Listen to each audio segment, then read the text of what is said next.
Today on Inspired Money. I saved my money and I opened my Star Lash Beauty Bar in Sherman Oaks. And there I put in 7 girls, 7 stations. Yeah, and then slowly I had 15 employees. And I was like, oh my God, I cannot believe I have 15 girls that I am their boss. This is episode 141 with owner of Star Lash, Yris Palmer. Welcome to Inspired Money. My name is Andy Wong, a managing partner at Runnymede Capital Management.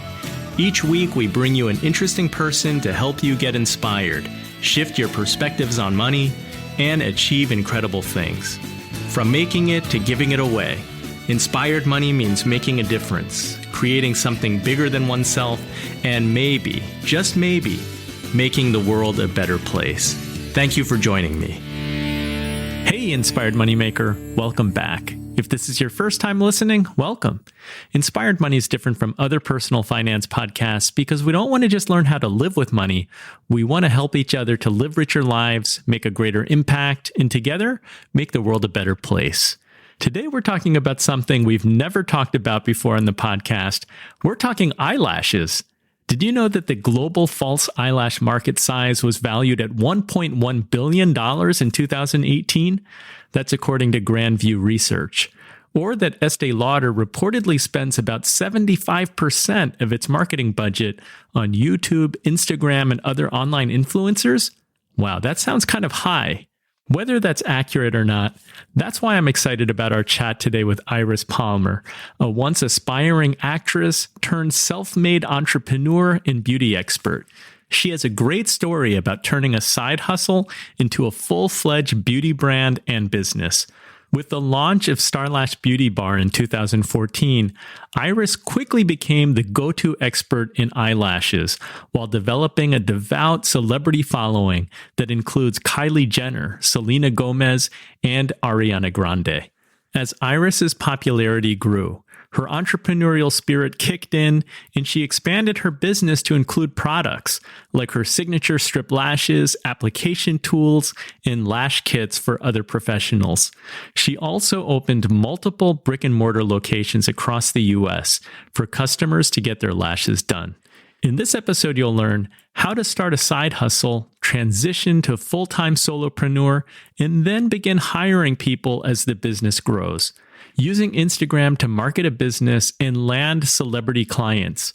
Today, Yris has over 760,000 Instagram followers, and how vision boarding has played an important role in Yris's life and success. Now, let's get inspired with Yris Palmer.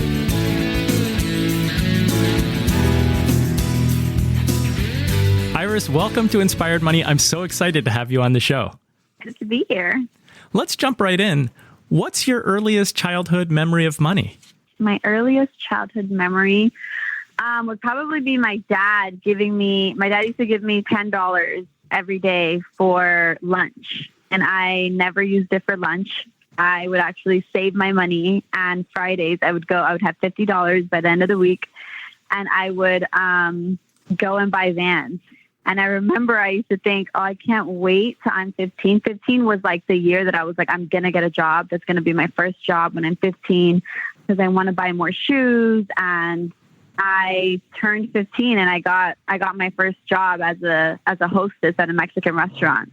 I think that was like my first early memories with like money and why I really wanted a job. That's really cool. I'm trying to figure out if $10 a day is a lot or if I'm just really old because No, actually, I think it was a lot. All my friends used to get like 3 or 5. I used to get 10. And my dad was in the carpet business. He was, he's been in the same industry for like 40 years. He installs carpets. And back in the day, everybody wanted carpet. It was everywhere. So I remember he used to tell me like $10 is a lot for school lunch. And I used to be like, okay. And I used to save I know my dad went to work every single day, even Sundays. Like my dad never had a day off. Like he just used to work so hard. And I knew that I didn't understand like the value of money when I was like obviously young. I didn't get it. So like he always used to explain to me like $10 is a lot. Like $10 is a lot. Make sure you save it.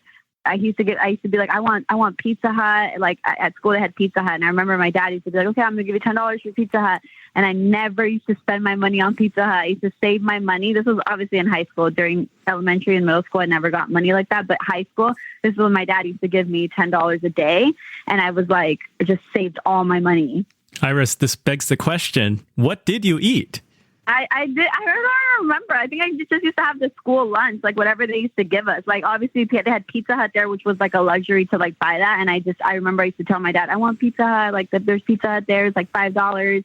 And he just always used to give me 10. Well, I understand that your goal was to become an actress, but you ended up starting a side hustle. More than that, when you started the side hustle, you kind of did it anonymously. Can you tell us about that? Yeah. So I had quit my job. And like I said, I've always had a job since I was 15. This was the first time that I was working a retail job in Beverly Hills. I was working at Pea in the Pod. It's a pregnancy store.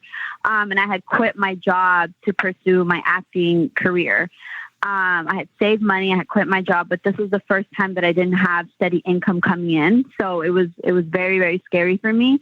And I did it for like a month or two. And then I was like, I gotta have some sort of side hustle, some sort of income coming in. Like it just didn't feel right not having a job.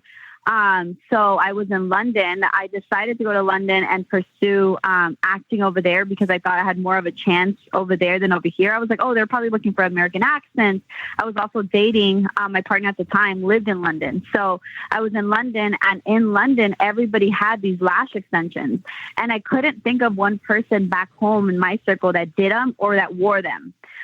It was more of I feel like it was more like of a celebrity beauty. Still weren't really like saying what they were doing. Now we're like in the generation where we share everything and it's like so beautiful. But back then, this was like 6 years ago, not a lot of people knew about lash extensions. And I just saw a window of opportunity for me. I was like, this could be my side hustle. I could do a few people. My goal was 4 to 5 people. I was like, if I can make $500 a week, I could get by. I could still audition. And I'll survive. That was my goal. I was living with my dad. So I'm a big daddy girl. I was living with my dad, and I was like, this will be, my side hustle. And when I started it anonymously because I didn't want people to know that it was me behind it. I also didn't want people to know it was me in case my work sucked. So I started it anonymously. People actually thought I was working for the company. I would pretend to be different people on the phone, so my acting would kick in. I was my own receptionist. It was only me doing everything, the emails, the booking, the lash work. But yeah, I started it as a side hustle. And then when I quickly saw like how many clients and how much money I was making, I had never made this amount of cash like flow with any job. So I was like, oh my God, this is going to be my business. I'm going to set up my business, and then I'm going to go back to, acting and my hobby and what I really enjoy. But this is going to be my business. And then that's how I decided that it was going to be my business. When you had this team of me, myself, and I, did you actually change your voice on the phone? Yeah, I would pretend to be different people. For sure. My acting would kick in. They would call. I'd be like, I'm looking for the lash. I'm so sorry. She's actually not here right now. She's actually booked for the week. What other appointment would you like? I would kick into different characters. So take us back to that time. The starting point was at your dad's apartment. How did you start?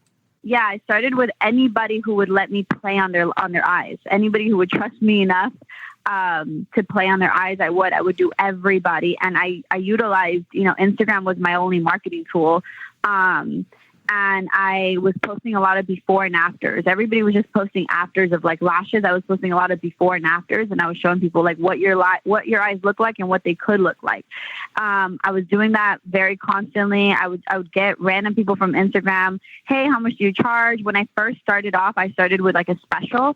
I was like, I don't want people to know that I'm new, so I'm going to start with a special. So I would say like, oh, like May special, $100 for a lash full set.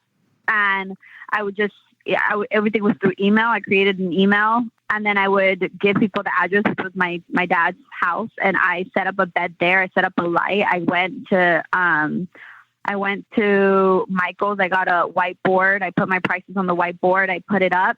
And I just started my hours of operation at my dad's apartment. My hours were 10 to 6 because my dad usually gets home at 7:30. So from 7:30, I'd be like, okay, at 7, my last client was gone.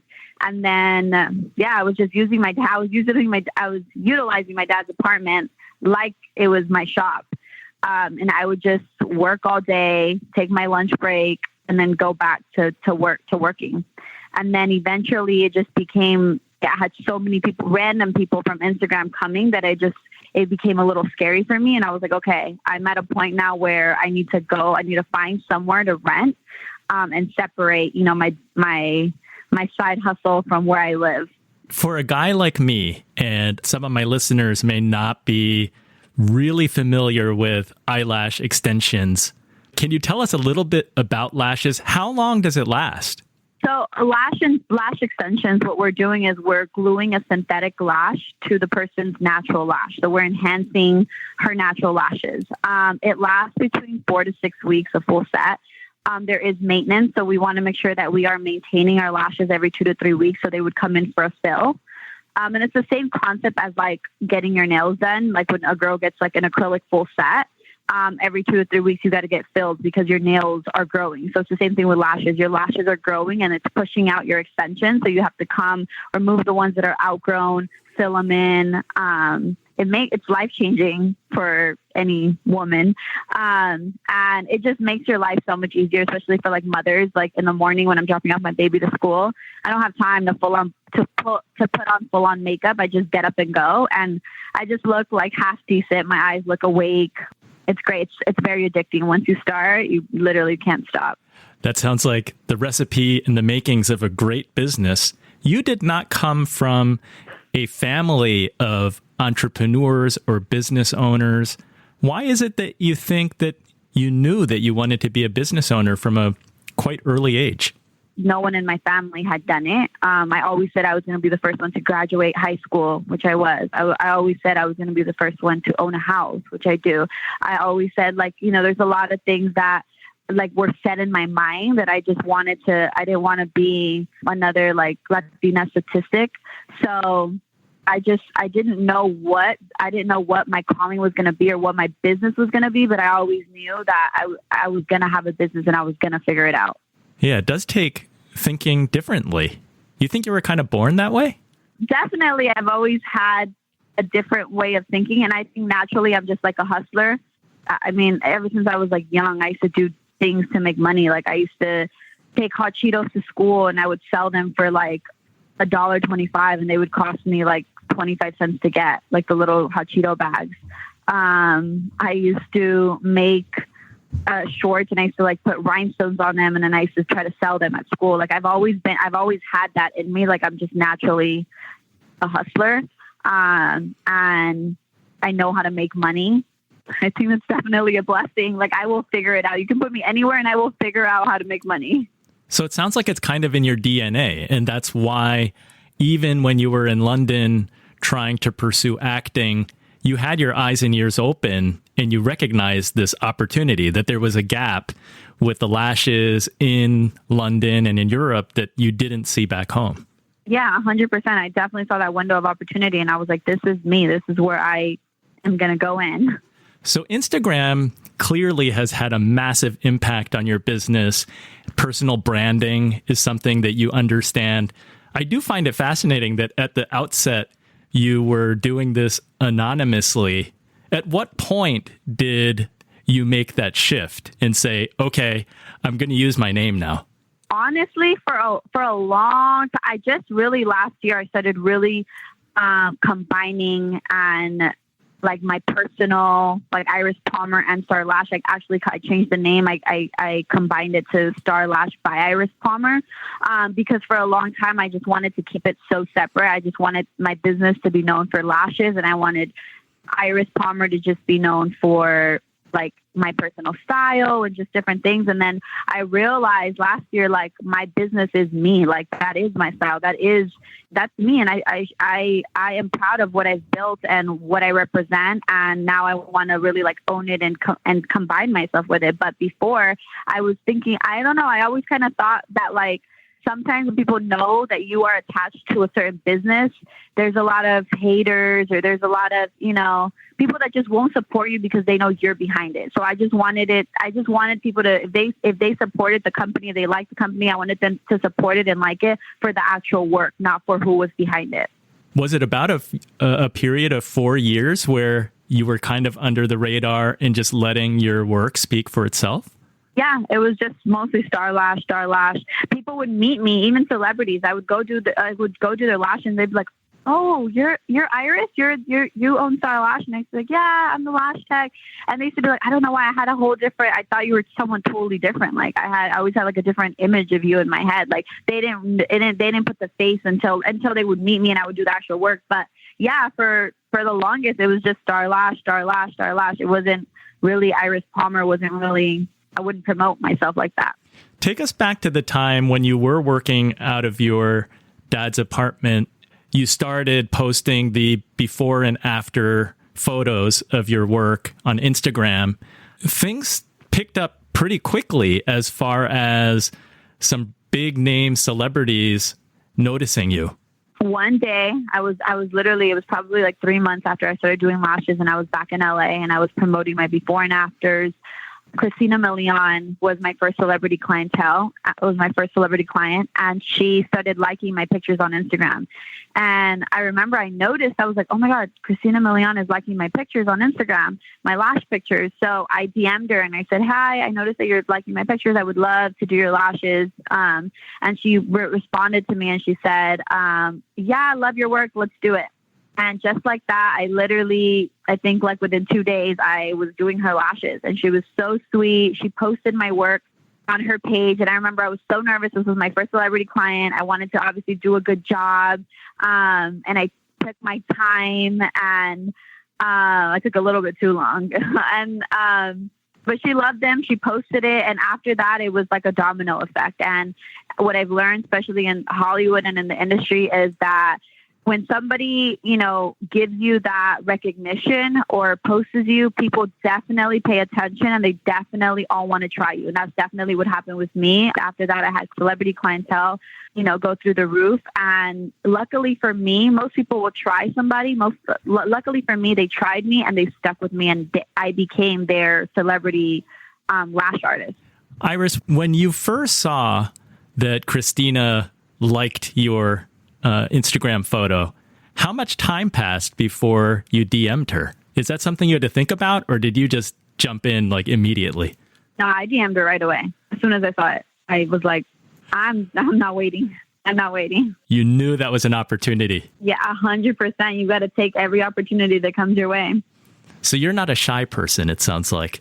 I don't think I'm a shy person in business. I definitely maybe I'm shy in other aspects of in other areas, but not in business. I know that, opportunities don't come around that often. So when they do, you just got to go for it. Did you take a lot of time crafting your message to her? No, actually, I just literally just said what I saw. Like, hey, I saw you liking my pictures. I would love to do your lashes. I kept it simple, short. I was like, if she wants me to do lashes, she's going to message me back. If not, hey, I tried. That is really cool. So last we left off, you had explained that you were growing your clientele and that you were ready to move out of your dad's apartment and find a real place of business. How did that work at that time? Because you started your business and really built it from the ground up. Is it all a matter of just figuring things out as you go? Definitely. And I'm a big believer of God putting people in your life at certain times. And I cannot even make this up. I had made a vision board. Everything on my vision board came true. And as I was going along, every time I'd be like, okay, now what? Where can I find somewhere to rent? It would just God would just put a person in my way that would get me to my next destination. And that's exactly what happened.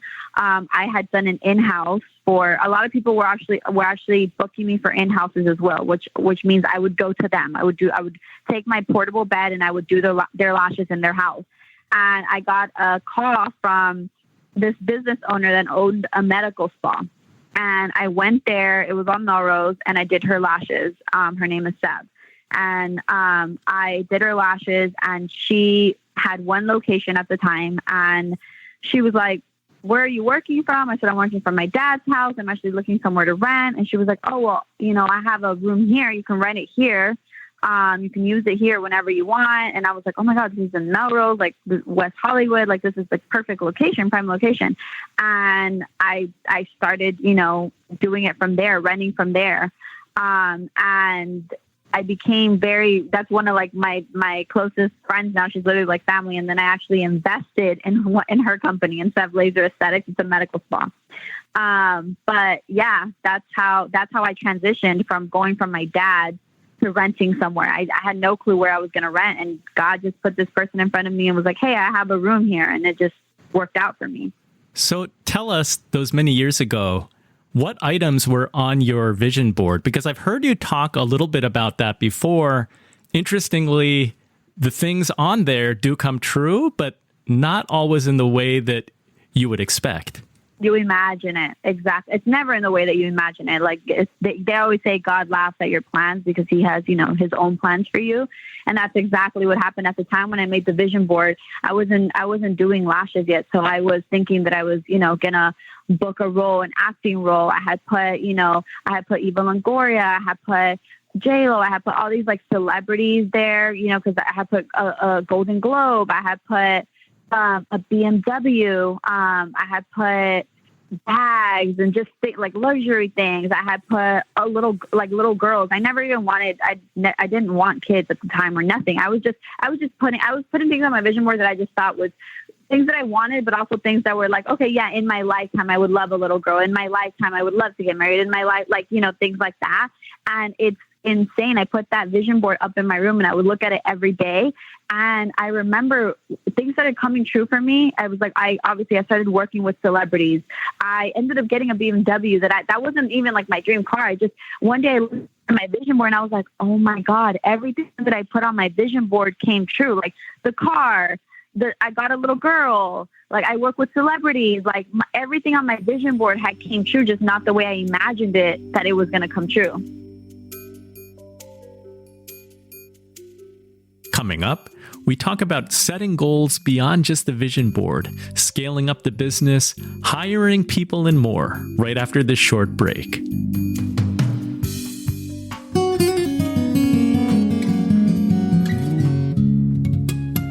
The show notes for this episode can be found at inspiredmoney.fm/141. If you're listening in your car or wherever you are, check the show notes if you want to learn more about Yris, Star Lash, and other things mentioned in this episode. It's time for the Runnymede Money Tip of the Week. Since today's episode focuses on a successful business born out of a side hustle, let's talk side hustles today. Are you looking to make extra money? The internet and gig economy open up many opportunities that did not exist before. First, I think it's important to do a self-assessment to identify your skills and areas of interest. You'll increase your chances for success immensely by pursuing a side hustle backed by relevant skills, experience, or industry knowledge. Your business will succeed only if it's something that you love to do or something that you're good at. As Amy Jo Martin likes to say, where your purpose, passion, and skill collide, bliss and impact resides. You may remember Amy Jo from Inspired Money episode 43. Second, validate your side hustle with one paying customer. The reason that you need to validate your side hustle idea with a paying customer is that this is the quickest way to prove your concept, meaning that you've found a solution to somebody's problem and that someone is willing to pay you for it. Do this and you'll save yourself a lot of time and effort. Once you do this, you can scale by finding more customers. From there, set goals and determine how much time you want to spend every week on your side hustle. There are just so many possibilities. Gary Vaynerchuk likes garage sailing, finding inexpensive items and then reselling them at a higher price on eBay or Facebook Marketplace. You can do freelance writing. There's tutoring or teaching either in person or online. You can use Skype or Zoom. The subject could be math, English, a foreign language, business, or maybe you want to teach a musical instrument. There's dog walking, babysitting. You could become a virtual assistant, or maybe you want to start a blog and you can make money through affiliate marketing. There are just so many opportunities and ways that you can make money. Take some time to think about it, see what works for you, and give it a try. Good luck, and let me know how you do. That's the Runnymede Money Tip of the Week. Inspired Money is brought to you by Runnymede Capital Management. We help you to plan, invest, and worry less. So, quick question for you. Have you ever written a podcast review? I'd like to encourage you to write a podcast review for Inspired Money or for other podcasts that you listen to regularly. Visit podchaser.com, and here's a promo that I recorded recently for Podcast Review Day. Write a review, and then you can share it with the world in any social media platform. And then your friends see it, and you can share and discover new shows together. This is Steph, instigator of Pod Rev Day, Podcast Review Day. And I'm Andy from Inspired Money. And I'm Ariel of Earbuds Podcast Collective and Castbox. We're here to tell you everything you need to know about Pod Rev Day, which is on the 8th of every month, of every year, of every century, of every, you get it. We are posting podcast reviews as part of hashtag PodRevDay, Podcast Review Day. Because podcasters work their butts off and deserve to know how much they've impacted your lives. And you can do that through reviews. Even 1 star feels surprisingly good. Does it? It lets you know that people are at least listening. Don't be a passive podcast listener. Write a review and tell your favorite creator what you love about their podcast or about a specific episode. And to participate, you just need to do 1 review. And we'll see you every 8th of the month. Pod Rev Day, because podcasters deserve to hear it. Hashtag Pod Rev Day, PODREVDAY. So what's your biggest financial concern right now? If you have a question or want to send me a note, go to inspiredmoney.fm/Andy to email me directly. I'd love to hear from you. You're listening to Inspired Money. I'm Andy Wong. What I'm wondering is that I know that you have crazy work ethic. You were working, doing eyelashes from like 10 a.m. You said at your dad's place until 6 p.m. But I think that you worked often later than that, especially since you were going out to see clients as well. Oh yeah. No, I would literally stop at home and I would continue. I wouldn't stop sometimes till like midnight, and I would take any in-house. Like we were living in Van Nuys, would ask me for an in-house in Chino Hills, and I did not know where Chino Hills was, and I did not care. I was like, I'm driving to Chino Hills, and I used to drive. Now that I think about it, it was a little dangerous. Like I just used to go by myself, take my bed, and I would take any in-house that would come my way. Sounds like a true entrepreneur. You just have blind optimism, and if you see an opportunity, you're going to go for it.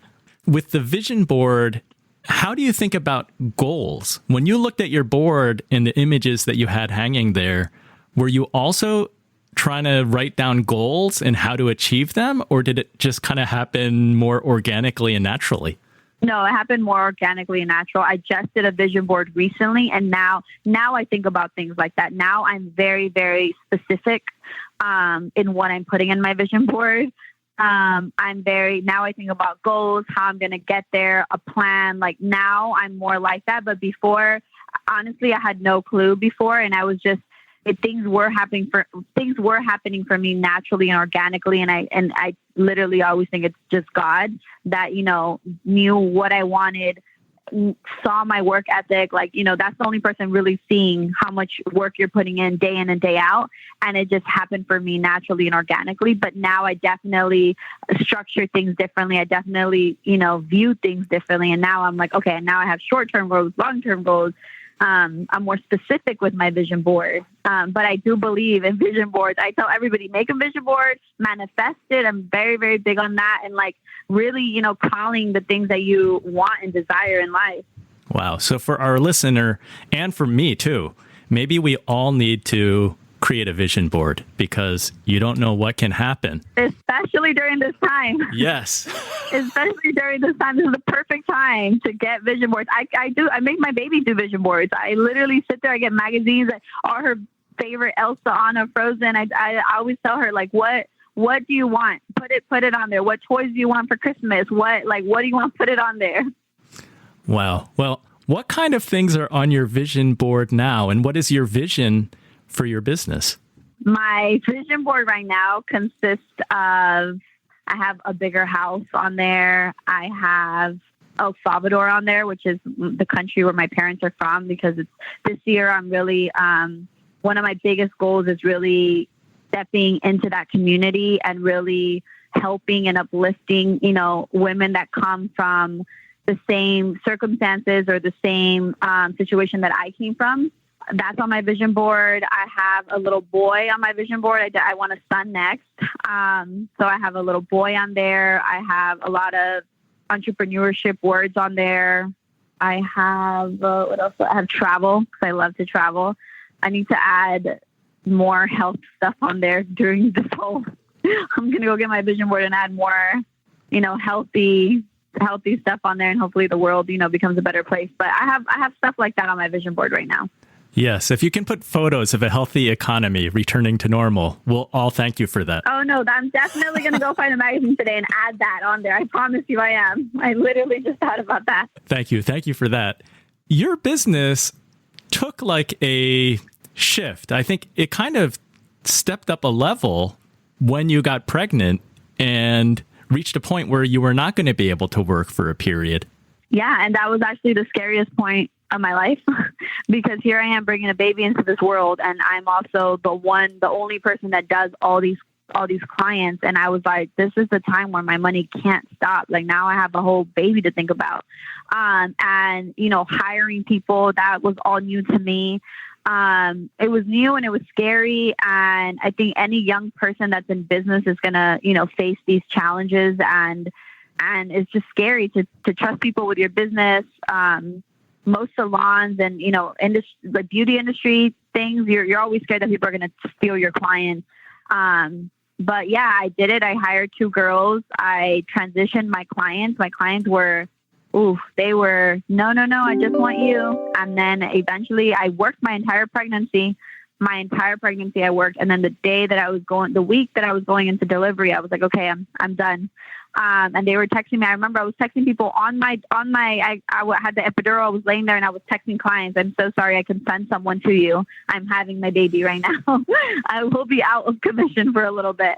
And yeah, I took a month and a half off, and then I went back, but I did get my clients to, transition. I hired girls, and then that's when it really, really began, like the other side of like being a business owner and being an entrepreneur and being someone's boss.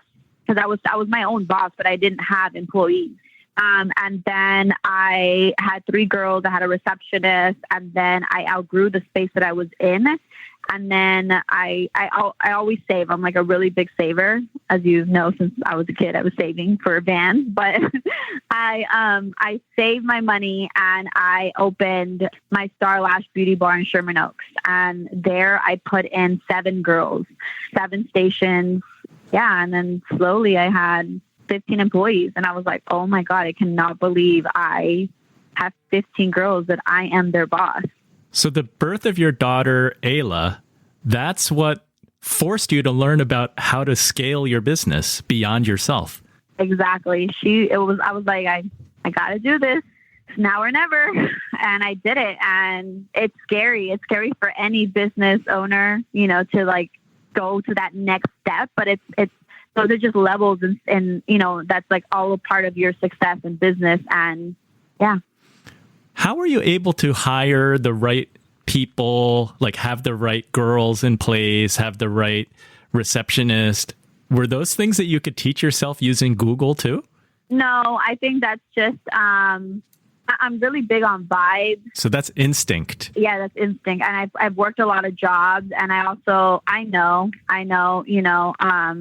all my interview process and everything was questions that I was asked during interviews. And All of my past job experience really, really, really helped with the way that I hire people and what I look for in hiring people. I look for like a great attitude.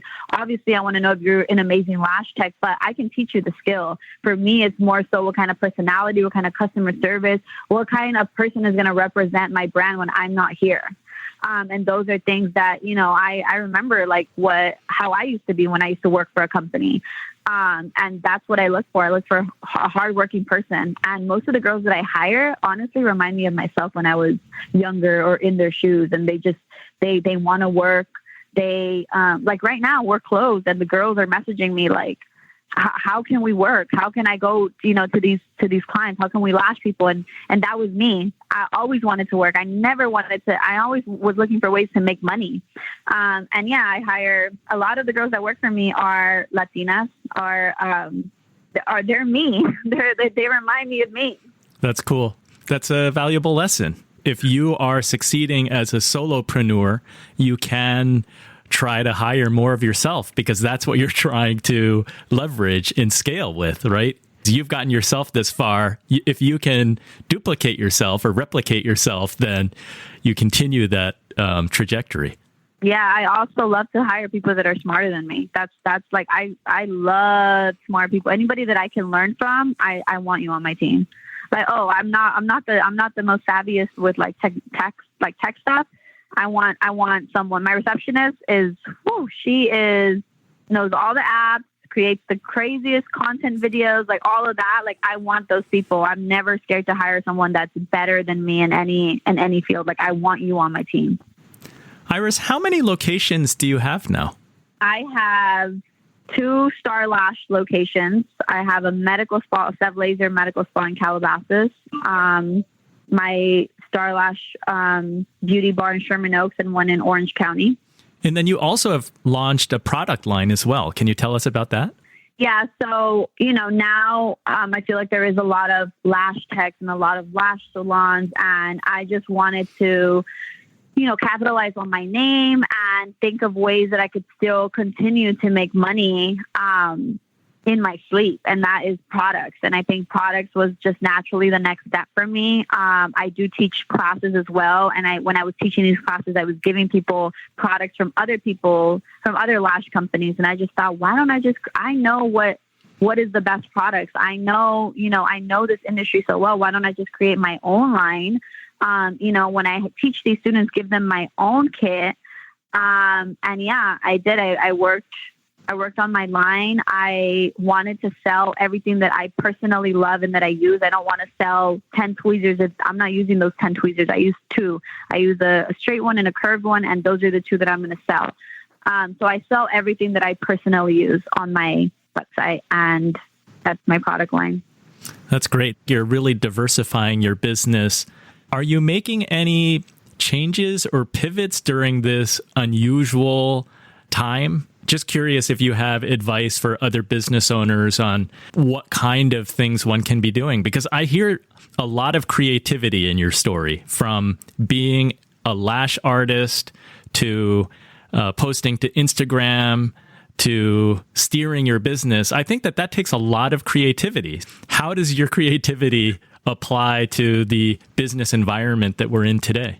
Honestly, this was very, very scary for me. Like having both of my stores closed, and that's like obviously the form of my income, the form of, the people that work for me, how they feed their families. And I was very, very depressed. And I just think like this is a very scary time. But like last week I tapped into, for those lash artists that are at home, let me show them how to, continue to work on their skill while they're at home. This is the perfect opportunity. I've been restructuring my manual online, and I've just been doing more research as far as lashes. I'm going to start making videos on TikTok on like fans and just my lash work, and hopefully, keep other lash artists inspired during this time to just perfect your craft. If you're teaching, rework on your manual.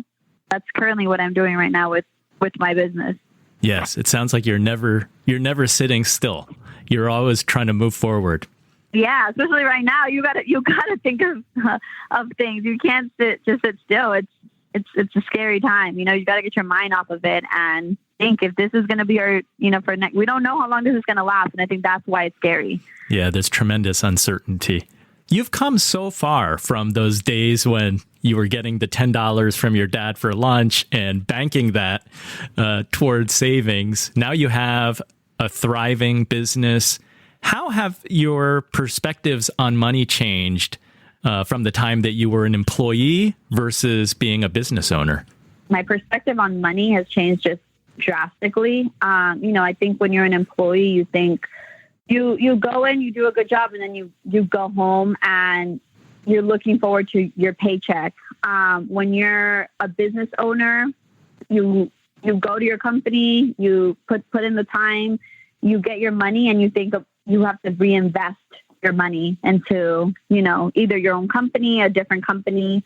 I think, you know, I value money so much more now. I save so much more now, especially, you know, during times like this. This is when, you know, a lot of people think, you know, being a business owner, or being an entrepreneur means just money and success. But they don't realize that when, you know, they don't realize, first of all, how much money you need to have for a business and for times like this. Or how much money goes back into reinvesting into products, into, you know, making sure your employees are good if something gets broken. So my perspective on money definitely has changed. As before, I used to get excited about a paycheck and spend all my money on whatever on shoes, on Vans, on whatever. Now I save my money for, you know, for times like this, for if my shop needs a new AC and that's going to cost me $5,000, you know, all those things I always tell people when they're starting their business. If you're making a lot of money, save 80% of that. That's a big cushion. That gives you a lot of flexibility. Yris, I like to ask all the Inspired Money guests, how do you define success?